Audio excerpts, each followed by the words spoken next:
प्रियजनों, नमस्कार। सही ज्ञान दिशा में आपका स्वागत है। अपने स्वाभिमान को भूलकर भीख मांगना मृत्यु के समान है। भिक्षा के संदर्भ में गृहस्थ और साधुओं का क्या धर्म है, इस बारे में कबीर साहब के दोहे बड़ी सरलता से मार्गदर्शन करते हैं। आइए इस संदर्भ में कबीर साहब के कुछ दोहों का रसपान करते हैं। मांगन मरण समान है, तो ही दई मैं सीख। कहें कबीर समझाई के, मत कोई मांगे भीख। अर्थात मांगना मरने के तुल्य है। कबीर जी समझा कर कहते हैं कि मैं तुम्हें शिक्षा देता हूं कि कोई भिक्षा मत मांगो। दोहे का भाव है, किसी के आगे असहाय होकर गिड़गिड़ाना मृत्यु के समान है। मांगन गए सो मर रहे, मरे जो मांगन जाहे। तिनते पहले वे मरे, होत करत है नाहि। अर्थात जो किसी के यहां मांगने गया है वह तो मरा हुआ है ही, उससे पहले वह मर गया जिसने होते हुए भी ना कर दिया। दोहे का भाव है, यदि ईश्वर ने हमें समर्थ बनाया है तो मांगने वाले को कभी भी निराश नहीं करना चाहिए।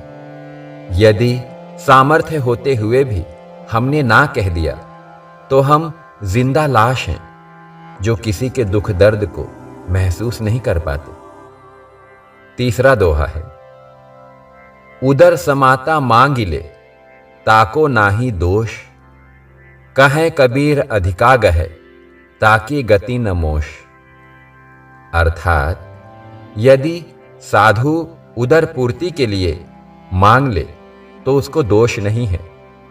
कबीर जी कहते हैं, जो संग्रह के लिए लालच करता है उसको मोक्ष मिलना कठिन है। दोहे का भाव है, भिक्षा साधु सन्यासी को ही शोभा देता है, वह भी आवश्यकता भर।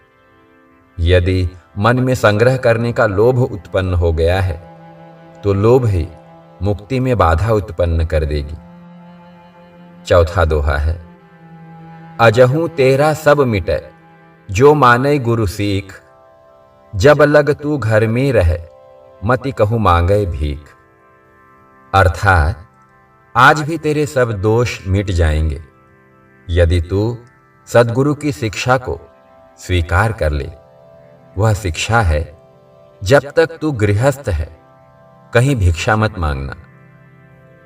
पांचवा दोहा है, उदर समाता अन्न ले, तनहि समाता चीर। अधिक ही संग्रह ना करे, तिसका नाम फकीर।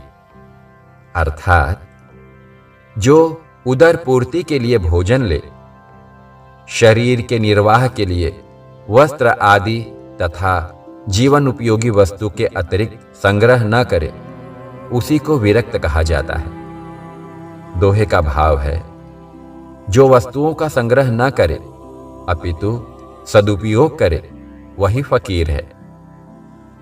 छठवां दोहा है, अन मांगा तो अति भला, मांग लिया नहीं दोष। उदर समाता मांग ले, निश्चय पावै मोश। अर्थात बिना मांगे मिला हुआ सर्वोत्तम है। यदि पेट के लिए मांग लिया तो भी साधु को दोष नहीं है।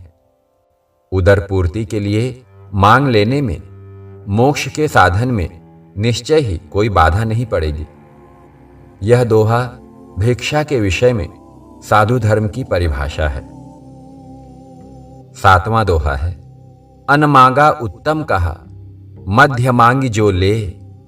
कहें कबीर निकृष्ट सो, पर घर धरना दे। अर्थात कबीर जी कहते हैं, बिन मांगे मिला हुआ उत्तम है, मांग लेना मध्यम है, और पराये द्वार पर धरना देकर हठ पूर्वक मांगना तो महापाप है। दोहे का भाव है, मांगने वाले को कोई भी कुछ देना नहीं चाहता, इसलिए जो सहज मिले वही उत्तम है। इसी दोहे को दूसरे ढंग से कबीर जी ने कहा है, सहज मिले सो दूध है, मांग मिले सो पानी, कहे कबीर वह रक्त है, जामे ऐंचा तानी। अर्थात बिना मांगे सहज रूप में मिल जाए वह दूध के समान उत्तम है, और मांगने पर मिले वह पानी के समान मध्यम है। कबीर साहिब कहते हैं कि जिसमें ऐचा तानी हो, अर्थात अड़ंगा डालकर मांगना और कष्टपूर्वक देना होता है, वह रक्त के समान त्यागने योग्य है। 9वां दोहा है, आब गया आदर गया, नैनन गया स्नेह, यह तीनों तबही गए, जब ही कहा कछु देह। अर्थात मर्यादा चली गई, सत्कार चला गया, नेत्रों से स्नेह भी चला गया। ये तीनों तभी चले गए जब कहा कुछ दीजिए। दोहे का भाव है, मांगने वाला तृण से भी हल्का होता है, जो कहीं भी उड़कर चला जाता है। उसका कहीं आदर सत्कार नहीं होता, ना ही लोगों के मन में उसके प्रति स्नेह होता है। लोग डरते ही रहते हैं कि कहीं कुछ मांग न ले। भीख मृत्यु के समान त्याज्य है।